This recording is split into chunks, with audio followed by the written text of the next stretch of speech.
L'histoire que je vais vous raconter s'est réellement produite.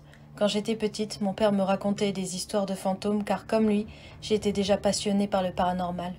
Il m'avait conté l'histoire d'un tunnel abandonné non loin de notre village, dont les âmes des soldats de la Deuxième Guerre mondiale y ont perdu la vie et hantent encore les lieux. Il me disait que si je m'y rendais la nuit, je pouvais les entendre pleurer. Mais de jour comme de nuit, je ne les ai jamais entendus. Dommage.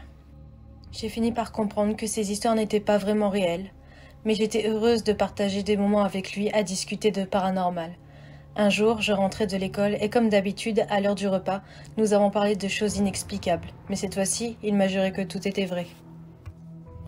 Il m'a demandé si je connaissais la légende du coucou des bois. J'ai répondu que non. D'après lui, tous les anciens de notre village connaissent cette histoire. Il m'a raconté sa légende. C'était un homme né durant la Deuxième Guerre mondiale, déformé de naissance. Son enfance fut marquée par le rejet, la peur et la honte. Durant des années, il s'était alors réfugié dans la forêt non loin du village. Sa solitude a nourri sa haine des villageois. On raconte que chaque nuit, il descendait dans le village et s'annonçait en émettant un son particulier. « Coucou, coucou !» Ça signifiait aux villageois qu'il arrivait pour entrer dans leur maison, dont les portes n'étaient pas fermées à clé, pour les tuer durant leur sommeil. Il fallait alors rapidement fermer sa porte et éteindre toutes les lumières. Cette légende m'avait fait frissonner. Mais mon père a continué en me disant qu'il l'avait vu quand il était jeune et qu'il jouait dans les bois avec son ami Cyril. Il avait une longue cape noire et un grand chapeau haute forme. Il dévalait une pente à une vitesse inhumaine, m'avait-il dit. Après ça, il a passé des années dans la forêt armé d'un fusil pour le retrouver, mais rien. J'avais moi aussi l'habitude de jouer dans cette même forêt avec mes amis. À l'âge de 14 ans, nous y sommes retournés. Mathieu nous faisait une thèse sur les impacts d'obus encore visibles à côté de nous, mais Flavio s'est mis à me tirer le bras en criant. « Quoi ?» me suis-je énervée. J'ai levé la tête comme me l'indiquait Flavio, et là je l'ai vu. Il était bien là, une cape et un chapeau haute forme noir. Il s'est mis à dévaler la pente dans notre direction.